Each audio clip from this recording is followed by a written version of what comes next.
Hello दोस्तों, आज हम फिर आगे बढ़ रहे हैं। Standard 12 chapter 1 electric field and charges. अब दोस्तों आज हम डिस्कस करने वाले हैं गॉस लॉ के बारे में। तो देखते हैं कि गॉस लॉ क्या है। अब देखिए, गॉस लॉ, तो इसको समझने के लिए हम पहले एक स्टेटमेंट समझते हैं। लिखा है, total flux associated with the surface is the ratio of net charge to epsilon zero. यहां पर लिखा है phi equal to sigma of Q by epsilon zero. यानी स्टेटमेंट क्या है गॉस लॉ की दोस्तों, कि टोटल फ्लक्स क्या होगा, तो it is the ratio of sum of the charges. हम टोटल चार्ज निकालेंगे और उसको डिवाइड करेंगे, रेशियो लेंगे एप्सिलॉन जीरो के साथ। एप्सिलॉन जीरो क्या है, तो permittivity of the free space. ठीक है, सो कह सकते हैं कि flux, total flux is the ratio of sum of the charges to epsilon zero. अब दोस्तों बात यह आती है कि हम गॉस लॉ का यूज क्यों करते हैं। तो गॉस लॉ का यूज दोस्तों फ्लक्स निकालने के लिए, इलेक्ट्रिक फील्ड निकालने के लिए, इन सब कामों में किया जा सकता है। ठीक है। अब देखिए, हमारे पास, अब हम ये हमारी जो स्टेटमेंट है इसका हम प्रूफ देखेंगे। तो हमने मान लिया कि हमारे पास एक स्फीयर है। ये एक स्फीयर है हमारे पास जिसकी रेडियस है आर और इसके सेंटर पर चार्ज रखा है क्यू। अब दोस्तों हमको अगर इसका फ्लक्स निकालना हो, टोटल फ्लक्स, तो हम क्या करेंगे, हमने एक छोटा सा पार्ट ले लिया पूरे स्फीयर में से, एक छोटा सा इतना पार्ट ले लिया। हमने मान लिया कि उसका एरिया है डेल्टा एस और इलेक्ट्रिक फील्ड मान लिया ई है यहां पर। तो अब वही सब लिखा है, consider a sphere of radius R having charge Q at its centre. ठीक है।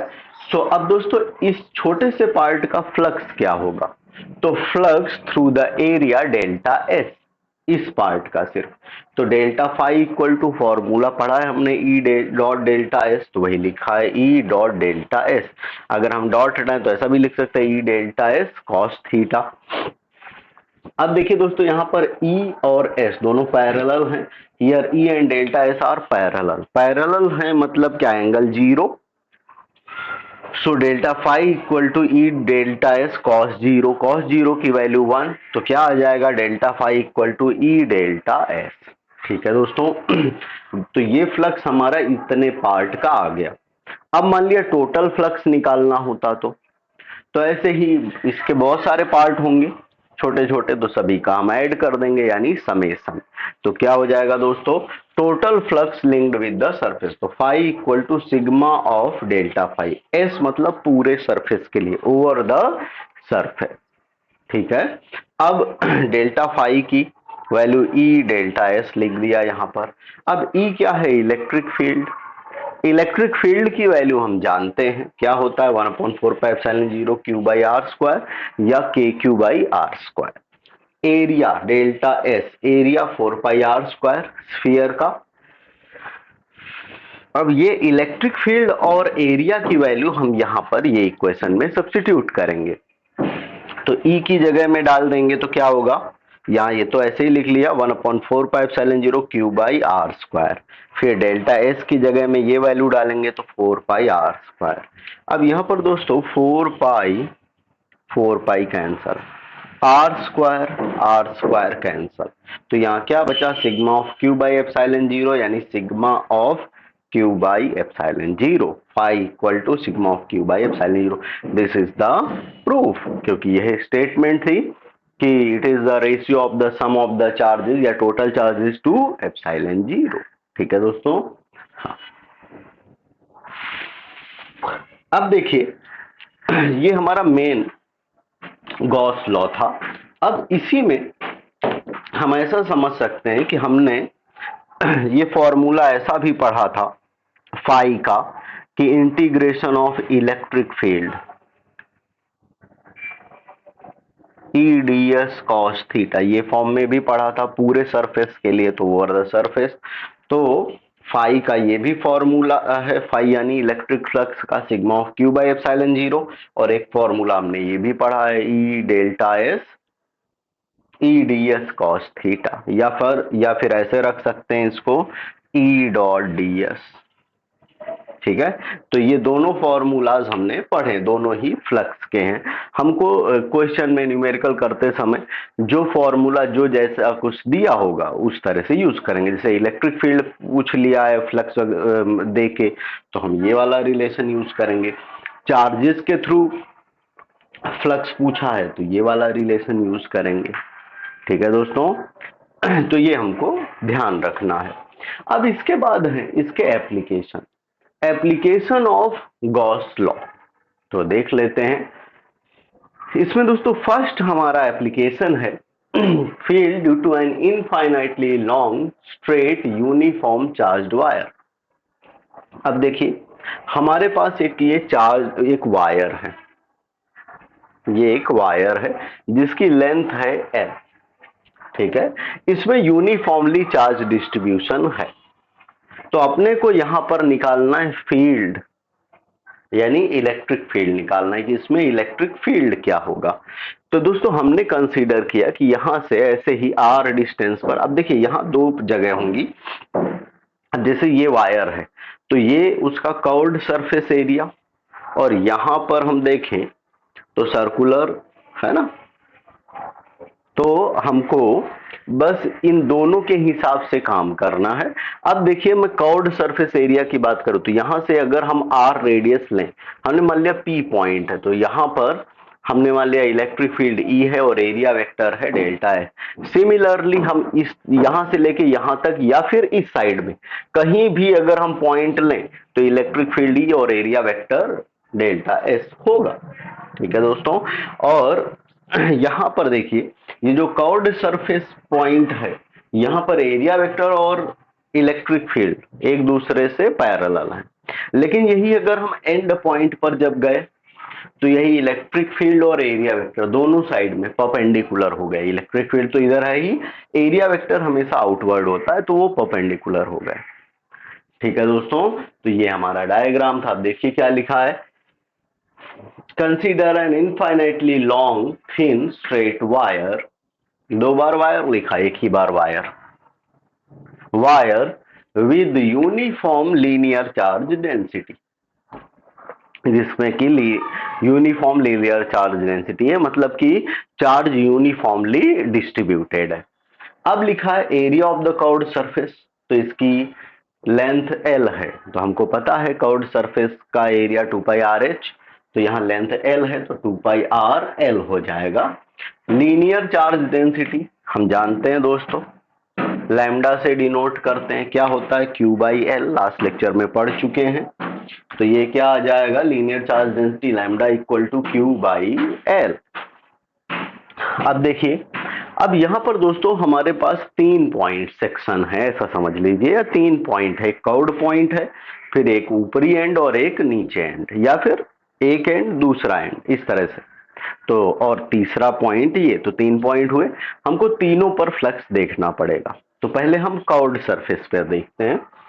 तो flux associated with curved surface, curved surface मतलब ये वाला सरफेस, ये पॉइंट हमने पी कंसिडर किया वहां पर।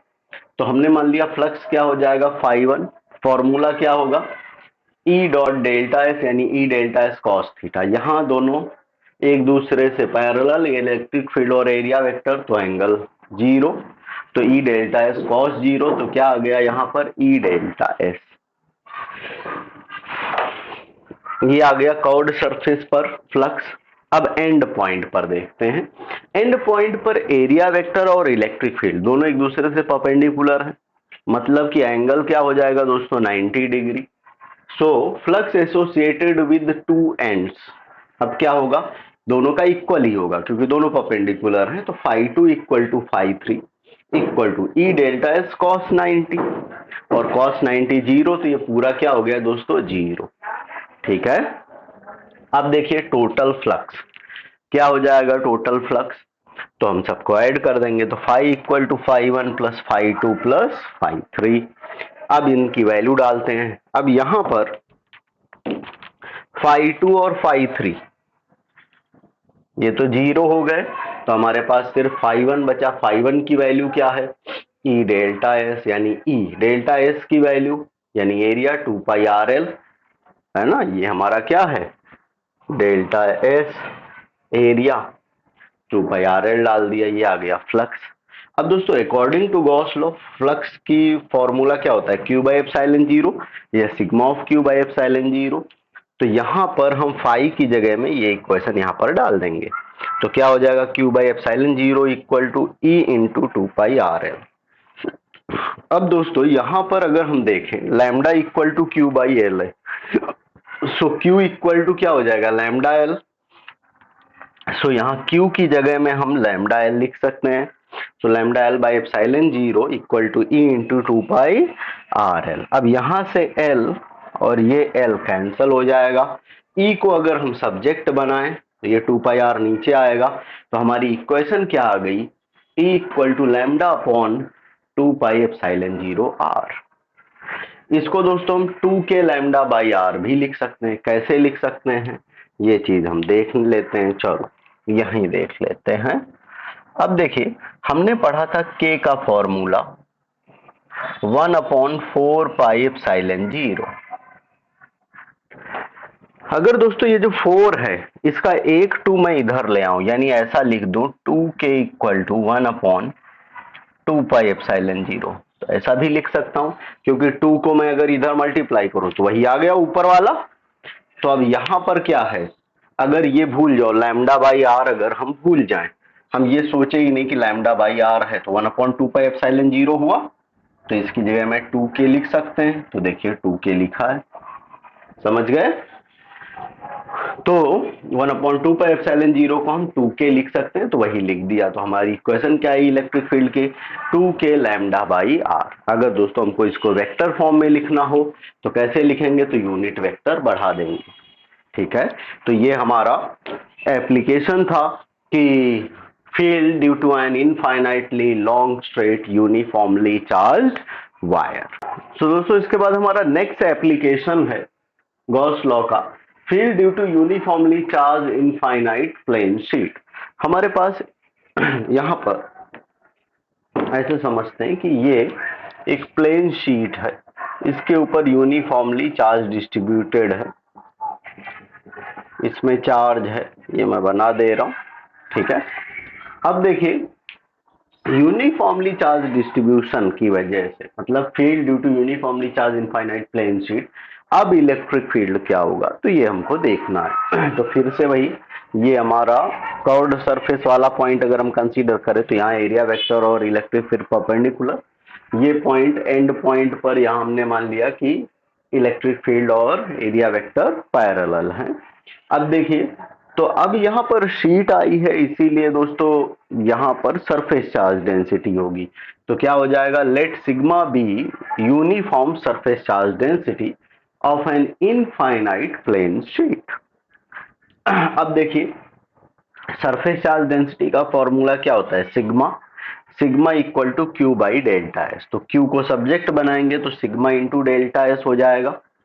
अब हमको चार्ज मिल गया, फ्लक्स हम निकालेंगे, तो पहले कर्व्ड सरफेस पर, फिर 1 और सेकंड पॉइंट पर, तो कर्व्ड पर flux associated with curved surface क्या हो जाएगा दोस्तों, phi 1 equal to E dot delta S, यानी E delta S cos theta, perpendicular है तो एंगल 90, यानी ई डेल्टा एस कॉस 90, तो ये फ्लक्स आ गया zero, cos 90 zero. Now flux associated at one end, इधर पर तो फॉर्मूला वही, अब यहां से भी लिख सकते हैं हम, phi 2 equal to E delta S cos theta, यहाँ एंगल जीरो है तो E delta S cos zero की वैल्यू 1, तो आ गया E delta S. Similarly flux associated with other end, तो ये क्या हो जाएगा, सेम उसके जैसा ही है, तो वही वैल्यू आ जाएगी, phi 3 equal to E delta S. अब टोटल फ्लक्स क्या होगा, तो टोटल फ्लक्स के लिए इन सभी को ऐड कर देंगे, so phi equal to phi 1 plus phi 2 plus phi 3। अब फाई 1 तो जीरो है, फाई 2 की वैल्यू डाल दिया ई डेल्टा एस, फाई 3 की वैल्यू ई डेल्टा एस, तो हमारा फ्लक्स आ गया 2 ई डेल्टा एस। अब अकॉर्डिंग टू गॉस लॉ क्या होता है, phi equal to Q by epsilon zero, तो यहाँ फाई की जगह में हम Q बाई एप्सिलॉन जीरो अगर हम डालें तो क्या आ जाएगा, Q by epsilon zero equal to 2E delta S. अब देखिए Q क्या है यहाँ पर हमारे पास, सिग्मा डेल्टा एस।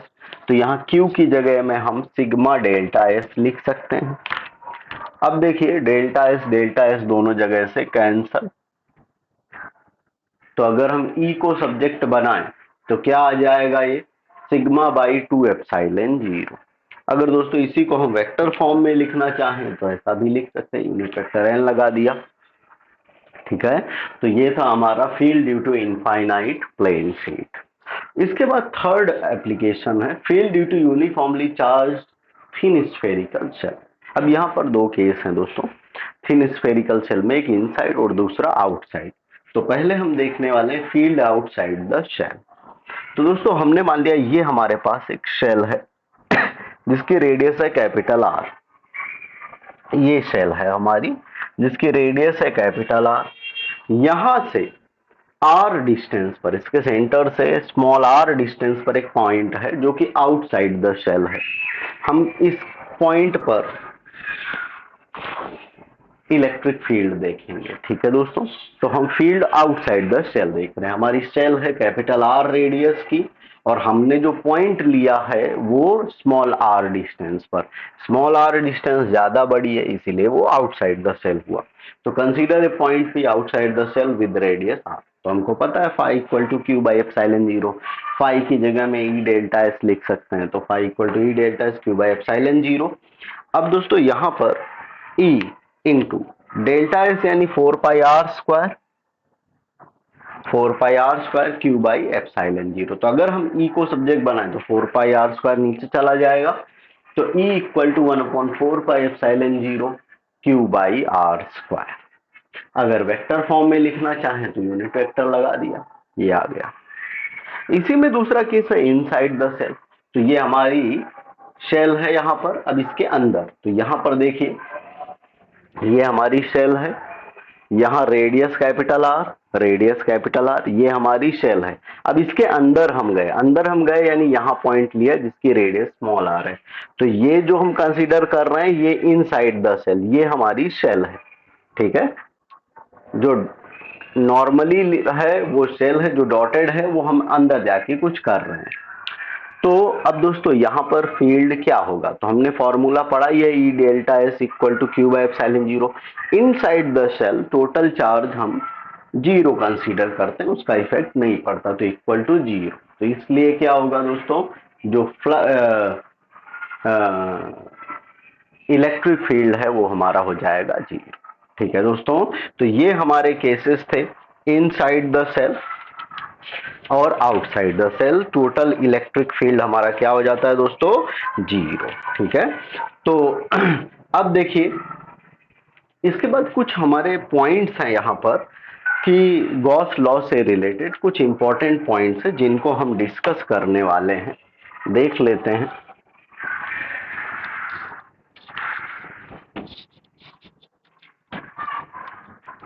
दोस्तों पहला पॉइंट है कि Gauss's law is true for any close surface no matter what its shape और साइज। गॉस लॉ हम किसी पर भी लगा सकते हैं चाहे उसका कोई भी शेप या साइज हो। दूसरा पॉइंट है कि अब देखिए यहां पर हमने इक्वेशन पढ़ी थी phi equal to sigma of Q by epsilon zero. ये जो टर्म है सिग्मा ऑफ क्यू, इसका मतलब है कि टोटल चार्ज की बात कर रहा है, सम ऑफ चार्जेस की बात कर रहा है। ठीक है, तो हमको सम ऑफ द चार्जेस निकालना पड़ता है। ठीक है दोस्तों, अब देखिए हमने फ्लक्स से रिलेटेड कई फॉर्मूला पढ़े, एक ये वाला पढ़ा है, एक हमने पढ़ा integration of E dot D x.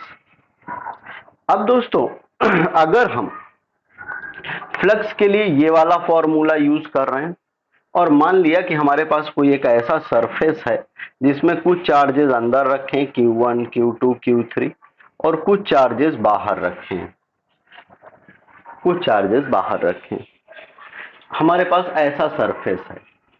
ठीक, अब अगर हम ये फॉर्मूला यूज कर रहे हैं तो हमको दोस्तों सारे चार्जेस को ध्यान में रखना है, मतलब जो इलेक्ट्रिक फील्ड होगा वो सभी चार्जेस की वजह से होगा, चाहे इनसाइड हो चाहे आउटसाइड हो।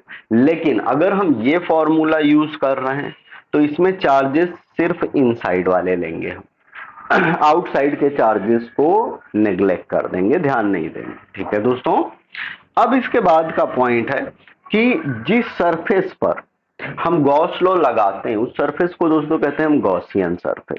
क्या कहते हैं? Gaussian surface. ठीक है, तो और ये गॉस लॉ हम यूज क्यों करते हैं? तो इससे इलेक्ट्रिक फील्ड की कैलकुलेशन बहुत आसान हो जाती है, इसलिए हम गॉस लॉ लगाते हैं। ठीक है दोस्तों, तो ये था हमारा पूरा गॉस लॉ। बाकी के लिए मिलते हैं नेक्स्ट लेक्चर में।